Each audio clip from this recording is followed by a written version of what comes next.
My name is Chuck Huber. I like long walks on the beach and cuddling. Yeah. At the same time? Yes, long cuddly walks on the beach. Those are grainy cuddles then. It's all the sand. It's maybe not. I'm a voice actor. I started in the roles of Android 17 and Garlic Jr. in Dragon Ball Z. And I played Hiei in Yu Yu Hakusho, and Stein in Soul Eater, and Hiro in Shin-Chan, and Kululu in Sergeant Frog, and Kurogiri in My Hero Academia, and Emperor Pilaf, I don't know. And Dragon Ball things. Dragon Ball, lots of stuff. Dragon Ball, fill in the letter. Creepy Dad. Creepy Dad? From Full Metal Alchemist. Oh, Shao Tucker. Shao Tucker. It's terrible. Shao Tucker shouts out. Shout. I'm yelling. I'm yelling right to yell. And Who are you, Mike? I'm Mike McFarland. I am a voice actor, voice director, adaptive script writer, jack of several trades, master of none of said trades. You're a master comedy, I'll give you that. I am also master Roshi. Oh! In all of the Dragon Ball stuff, Dragon Ball Z, Dragon Ball GT, Dragon Ball Super, Dragon Ball Kai, Dragon Ball here, Dragon Ball there. I was also in Attack on Titan, and I'm the voice director of that. I'm the voice of Jean Kirstein, also known as Horseface. Hey, what a long face. Yeah. Let's see, Havoc and Full Metal Alchemist and Full Metal Alchemist Brotherhood. Tokyo Ghoul just aired on TV, so I'm in that. I'm the voice director. I'm also the voice of Amon Kotaro. Yeah.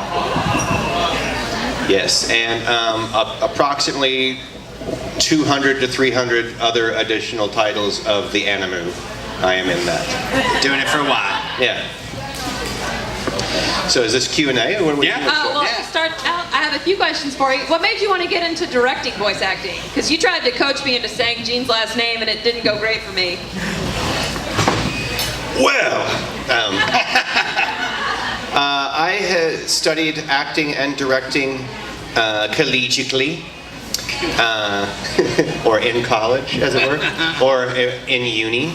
At uni. If you're Scholastically. Yeah. If you're from England. If you're from the UK, you go to uni. You go to uni. And I have worked on films, I've worked on plays, I've worked on a lot of different things. And when I started working with Funimation, it was just as a voice actor. And then at the time, there were only 3 directors, and one of them really didn't direct anymore, and that was Barry Watson. You got to work with Barry, didn't you? I remember Barry. Barry, yeah. So it's mostly yes. Christopher Sabat and Justin Cook who were doing the directing. But if one of them wanted to attend an event like this so they could hang out with you guys, or if they, got sick, or, let's say they wanted to go on vacation and not work. What? Not work? Doesn't happen at Funimation. Yeah, I know. Then they were they were out of luck. So they asked me, because they knew that I had said collegiate studied directing and things of sorts, to see if I would help in and fill out and substitute. And that turned into, could you substitute more often for these people who have awkward times that can't be here when normal studio hours happen? I'm like, sure, I don't like sleep. Yeah, you were the first night director. I was the first night guy. Very first night director. And that turned into, we're gonna open another room. You wanna just do that? I'm like, as long as I can do all the other things still. Right. And they're like, okay. And so that's how that happened. Yeah, in the beginning, Funimation was really rinky-dink. Like, they started with no money, and it really was like, this table is nicer than the table we had in the studio. Like, way nicer. We had like a music stand with a t-shirt taped around it. Yeah, the t-shirt was to prevent, like, if you yelled anything, it would keep the reverberations off of it. Noise, yeah. Yeah. It was very low budget at first. Lo-fi. And now it's not. Hi-fi. Now it's hi-fi. HD. That's right. And Mike is in the Premiere studio now, the big one. I like to call it the big studio. It is the big studio. Because it has the most room. Yeah. It's not necessarily where big things happen. It's larger, like square footage wise. It is. Yes. So what's it like directing premium voice talent like Chuck Huber? Chuck, I've had a lot of fun directing over the years. What's the first thing you directed me in? Probably some Dragon Ball Probably stuff. Dragon Ball stuff. Either Dragon Ball or Yu stuff. Yeah. I immediately got along with Chuck. He, like myself, has a theatrical background, and he's also a amusing fellow and has a good sense of humor.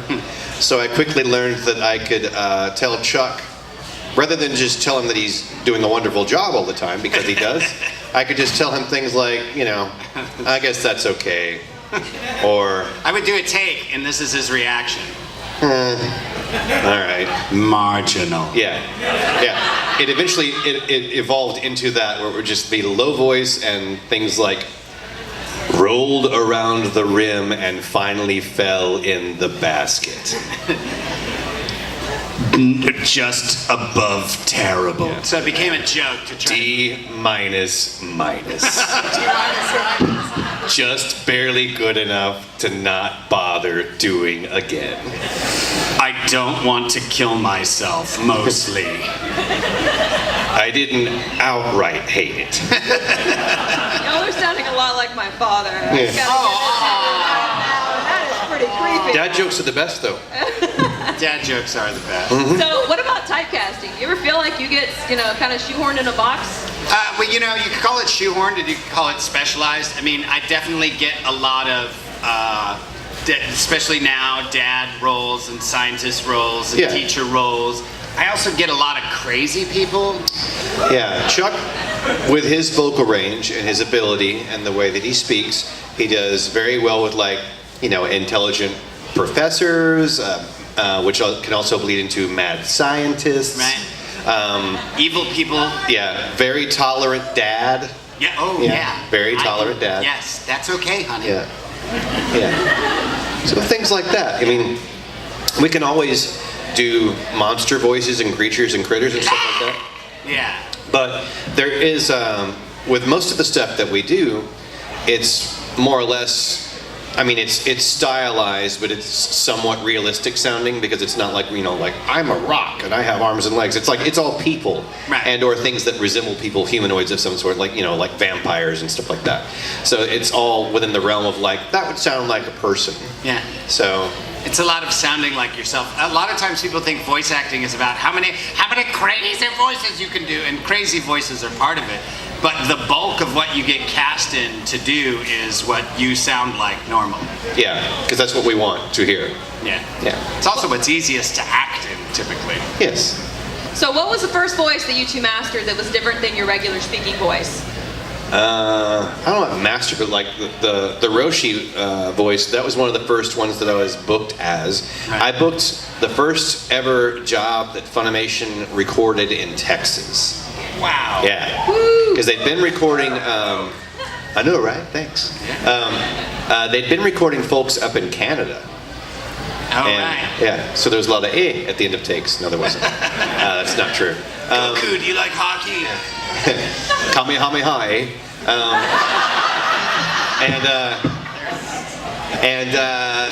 They had a round of auditions in the Dallas-Fort Worth area. They're like, we didn't know when we started this company that the Dallas-Fort Worth area is one of the top 3 places in the United States for commercial acting and industrial acting.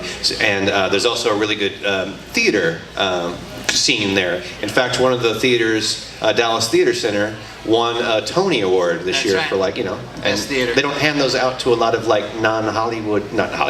non-Broadway, the other coast. Right. Yeah. Things, and so that was pretty cool. Yeah. But we have a strong acting community in the Dallas-Fort Worth area, and so they decided to hear some folks, and I was one of several, couple of hundred folks that they heard right off the bat, and they hired me. First round. And Roshi, that's your crazy voice. Roshi, you started first right one. off with the crazy voice. Started with this. And that is good. I thought it was awesome because it was when I went into audition, they were like, "Here, can you do this short blue alien?" I was like, "Heck yeah!" And I'm gonna push you into the dead zone. And they were like, "Perfect." And so you don't get to do that on film usually. No. Or if you do, it's because you're in a straitjacket. Yes. They're just going down the hallway, showing all the crazy people getting to wherever they're going in the real scene. That's true. Yeah. So obviously you guys, y'all have done a ton of Dragon Ball stuff. What would you say is the most rewarding experience you've had over the years doing so much? Obviously there's a ton, but what's the single thing that stands out in your mind? Like acting in general or just Dragon Ball stuff? Dragon Ball. Just Dragon Ball stuff. I don't know. It's really weird to have done it and known how popular it was, but when then the movies came back and you get to like have your characters like come back to life, and then the world kind of really super exploded for Dragon Ball, it was like, oh wait, this is my career. So it was kind of just. I've been doing this a long time. I know, it just kind of it was kind of surprising how the popularity grew in the last like 5 years. Yeah. Probably things like that. Probably like attending the past two movies, Resurrection of F and Battle of Gods, those premieres and things like that, and saying like, wow, look at the fan base that's built up since like 80s, 90s. Wow. And people still dig the show, and they're ready to go see a feature film in all pretty HD and new animation and stuff like that. So good. I mean, probably the most rewarding part is meeting fans who have a particular, like emotional interest that they've connected to Dragon Ball Z, and the only way they can express it is to give it to you, and so we have to receive it because they watched it with their grandma or their mom before their mom died, and it was very special to them, or they got to see the movie before their brother passed away, or we get a lot of sort of people who come up who are really emotional about the property, and so we get to be the bearers of their joy or pain or whatever it is. That's probably the most meaningful. Ditto. Yeah. If you guys have any questions, just flag me down and make eye contact. All right, right there. Awkward eye contact. Yeah, only awkward. Yeah, like this. My question's for Chuck. How was it working with Lenny Bator on the abridged movie? Oh, the Yu Yu Hakusho abridged? Yeah, that was awesome. And now they do DBZ abridged, and it's huge, and everybody loves it. Yeah, I think all the fan-made stuff is really interesting and a lot of fun. All right, I got two questions for you, but they both kind of tie into each other. How does it feel to be back in the Super Series? When they told me Emperor Pilaf was coming back, and then I found out Android 17 was coming back, it was like, oh heck yeah. Yeah, you're going to be in the Tournament of Power arc. Yep. Yeah. And speaking of Tournament of Power arc, how excited are y'all about actually doing the actual fighting scenes again for the Tournament of Power? No, fighting scenes are hard. Yeah, well, it's hard work. It is hard work. I will say that like between just sounding like I'm fighting and actually fighting, the hard part's been drawn. Like I don't have to punch people. That's true. Or fly. Right. But like recording all the really intense build-ups and power yells and things like that is a little wear and tear on the throat. Yeah. I kind of prefer, like as far as my, I guess, two major characters from Dragon Ball, which would be Roshi and Yajirobe. I like just doing the silly quips and having something fun to do on the sidelines. Yeah. And I'll let Sean and Chris and Chris do all the next time on Dragon Ball Z. Next time on Dragon Ball It's the same day. It's not even like the same fight, it's the same day. My son was 13 when we first started doing it, and I put in a VHS tape, tells you how long ago it was. Yeah. And I was like, check this out, I'm doing this thing, you might like it. And he started watching it, we're watching it, and after a while he turns to me and he goes, this fight is taking a really long time. I was like, okay, you're not gonna like this show. You're not the audience. It's not for you. Yeah, if thought A is this fight's taking a long time, this show is not for you. Yeah. Do you have any advice for any upcoming voice actors? Advice for upcoming voice actors. Well, I know Chuck and I are both from a background of theater. We've both trained in theater. I'm sure Chuck's taken a lot of the same things that I have. I've also taken voice and diction. Right. I've taken improvisation. All sorts of stuff. Shakespeare, dancing. Yeah, those things. Bowling. I don't know why they gave us that. No. Took it. But that is the solid foundation for all of the forms of acting. So like what Chuck was saying earlier, like I can do all these different voices. Like To me, like that's the same thing as saying an actor saying, I can wear all these different clothes. Like, it doesn't change where the acting is coming from. Right. So that part has to be a nice solid foundation. And so all the training in that is super important. I would say for the type of acting that we're talking about now with the voice acting, I think the improvisation study is super important, because you are asked to be in situations and be characters on the spot with no prior research and no prior anything except for life experience. Right. So like, if there's an improvised scene, they're like, okay, Chuck, you are an angry farmer, and you're from... Damn corn won't plant! And then I flip it and I'm like, you're an angry farmer from somewhere in the Northeast. The damn corn won't plant. So that's about how much time we have to prepare for, like, he went that away characters from time to time. I started, he said north, I queued up the Minnesota, and then I had to drive way east to Boston. All in my mind.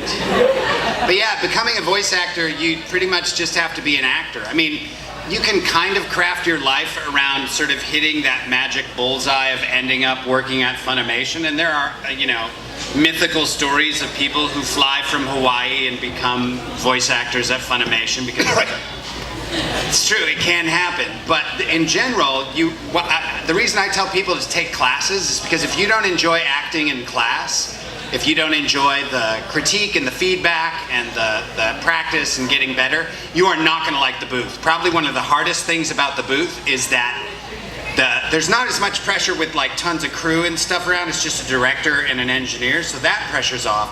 But what Mike said is that you're in there right now, and we need this from you right now.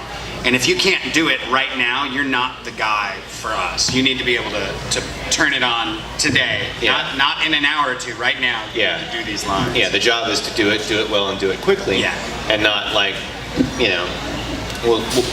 I'll get this over 15, 20 takes on every line that we have. Yeah. That makes everyone hate you. Yes, and you don't. And the other thing is that you want to make all your mistakes. Like if your real goal is I want to be a Funimation anime voice actor, you want to make all your mistakes before you ever get to the front doors of Funimation. Yes, that's what school's for. That's what school is for. Yeah. That's what practice is for. Yeah. So have your successes and all of your failures.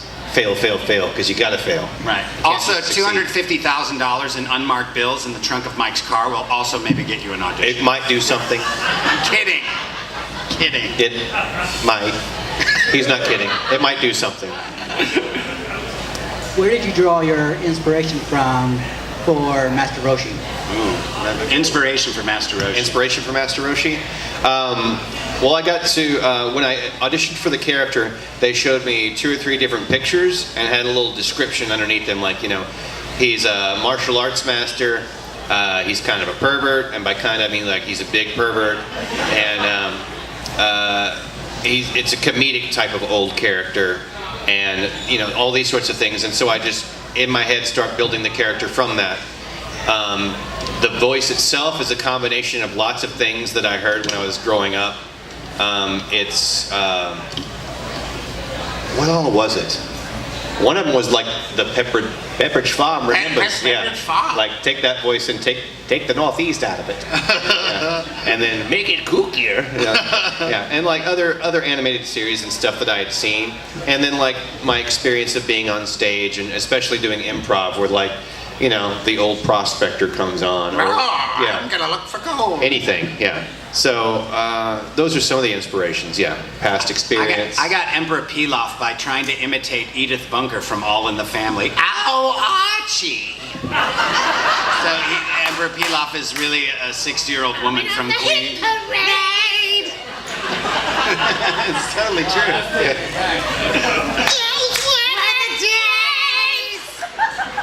It's terrible. I asked Chuck this earlier. What's your favorite character that you voice acted for? I don't really have a favorite character, like as far as their personality or like I like the emotional roller coaster they went through, whatever. My favorite one to voice, just because he's the most fun, is Master Roshi. It's just ridiculous, and it doesn't sound anything like my speaking voice, and also, hopefully, it doesn't look anything like me. So it's the furthest consistent stretch from who I normally am as a person that I get to play on the regular, and that makes it a lot of fun. And for my second question, question is for both of you. What's your least favorite character that you've had to voice act? It's not really my least favorite, but it's the only one that I get people who come up to the table and like want to kill me, and it's Shao Tucker. They'll come up to the table, they'll be like, "You're a horrible human and you deserve to die." And I'm like, "You're a 7-year-old girl and you're kind of cute." They're like, "Die, horrible man." I'm like, "Okay." Yeah. If they hate you, that means you did a good job. I did a good job. I thought it was funny when I recorded it. I was like, "It's awesome what he did. That's great." And then I watched the series and I was like, "I'm a horrible human." Why did you do that to me, Mike? Why did you do that? Let's see. What does this dad do? He's a horrible, horrible person. Who is the first person that comes to mind that I should have? Chuck. Hey. Chuck.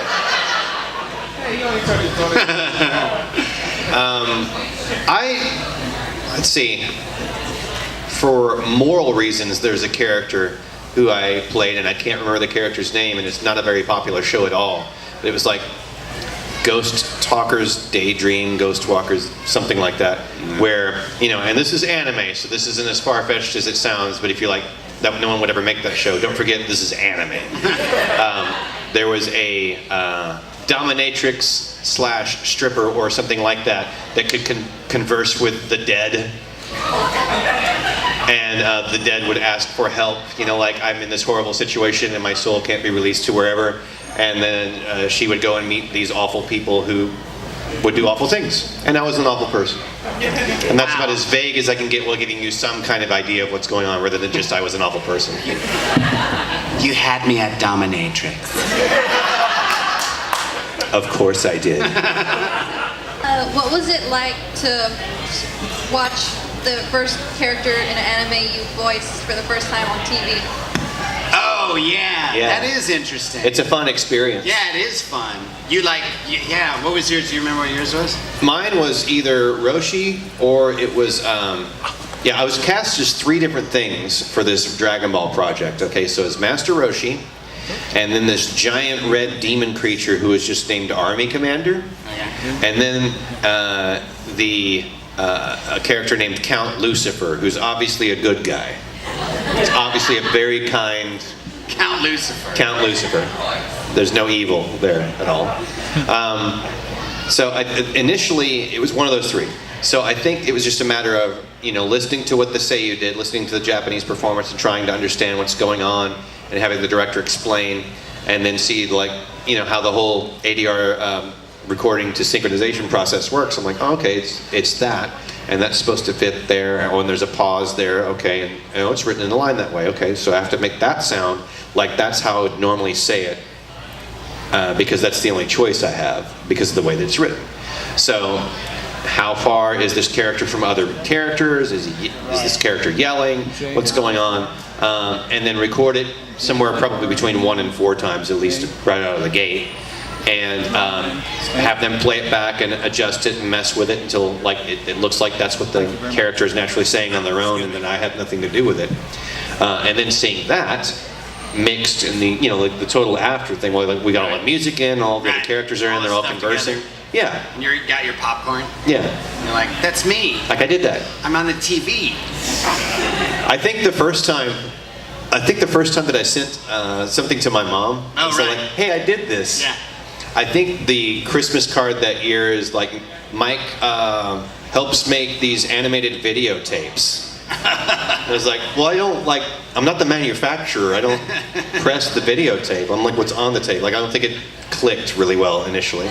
I was watching Yu Yu Hakusho came on. We were clicking channels, watching with a friend. I was like, oh, this is my show. And he was on there. I'm like, that's me. He was on screen a lot. But Hiei doesn't say a lot. And we watched the whole episode, and it was an episode where all Hiei said was at the very end, he went, score. My friend turns to me and is like, that was great. You were great. It's really just amazing. So good. So good. If you could choose an American cartoon character or non-anime cartoon character to voice, who would it be? I just saw my first episode of Rick and Morty last night. That show was made for me. Like that is, like that like within the first 11 minutes, there was so much densely packed, intelligent humor. I would love to do anything on Rick and Morty. I'd love to have one line on that show. I would love to be a Marvel anti-hero or a Marvel villain. Oh, you'd be good at that. That'd be good. That's about my pocket of what sounds good. Yeah, you could crush that. Yeah. I have a question. Do you enjoy doing Stein's voice from Soul Eater? Did I enjoy Stein? Stein's amazing. He's got a screw through his head.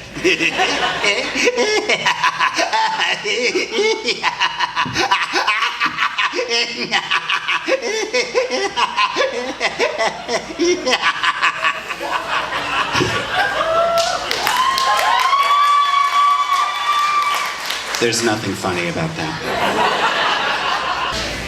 If you could be any Marvel or DC character, who would you be?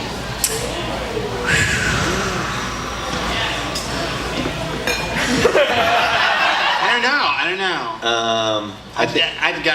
I'll go for Iron Man. I'll be Iron Man. Iron Man's fun. Yeah. Iron Man would be fun. I could do. That's generally my direction. Doctor Doom. Yeah. That'd be fun. Yeah, you can do that. The Joker from DC. Ah! Yeah. That'd be great. That's a good one. I could be the world's worst Bane. Hello, I am Bane. Aren't I intimidating?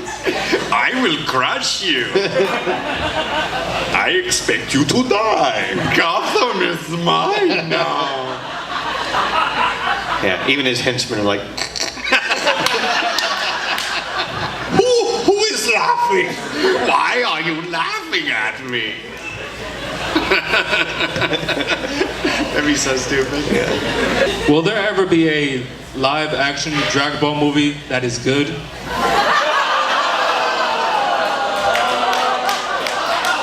I didn't make the other ones. Are you filming? Because I got it right here. Let's just shoot it right now. Okay.